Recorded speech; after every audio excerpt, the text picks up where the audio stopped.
பெரும்பான்மை ஒரு பதற்றம், ஒரு இழுபறி, ஒரு தொங்கு சட்டமன்றம், அந்த மாதிரியான ஒரு பரபரப்பான சூழ்நிலை தான் போகும். இது ஒன்று. இதில் யார் ஜெயிப்பாங்க அப்படிங்கிறது தான் என்னுடைய rule number 2. Arun Karthik success rule number 2. நான் ஷேர் மார்க்கெட் அஸ்ட்ராலஜிக்கும் நான் இந்த ரூலை ஃபாலோ பண்ணுறேன். அப்போ அந்த செகண்ட் ரூல் என்ன சொல்லுதுன்னா, இப்போது கோச்சார குரு இருக்கிறார். அந்த சம்பவம் நடக்கும் காலகட்டத்தில் கோச்சார குரு பரிவர்த்தனை அடைஞ்சிச்சுன்னா, யார் சம்பவத்தில் சம்மந்தப்படுறாங்களோ அவங்களுக்கும் குரு பரிவர்த்தனையாக இருந்துச்சுன்னா அவங்க வெற்றி பெறுவாங்க.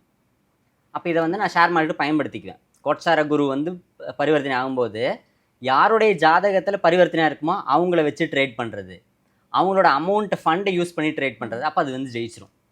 அப்போது இவங்க எல்லா தலைவர்கள் ஜாதகத்தில் பார்த்தோம்னா, ஸ்டாலின் சாரோட ஜாதகத்தில் குரு பரிவர்த்தனை.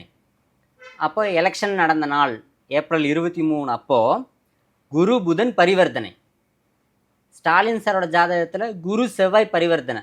அப்போது இந்த கோச்சாரத்துலேயும் குரு பரிவர்த்தனை அடைஞ்சிட்டாரு. அடுத்து ஸ்டாலின் சாரோட ஜாதகத்திலையும் ஜனனகால ஜாதகத்திலையும் குரு பரிவர்த்தனை அடைஞ்சிட்டாரு. அப்போ சக்ஸஸ் ரூல் நம்பர் 2 ஃபாலோ ஆகுது. ஆனால் மீதி உள்ள கட்சி தலைவர்களுக்கு குரு பரிவர்த்தனை அடையவில்லை.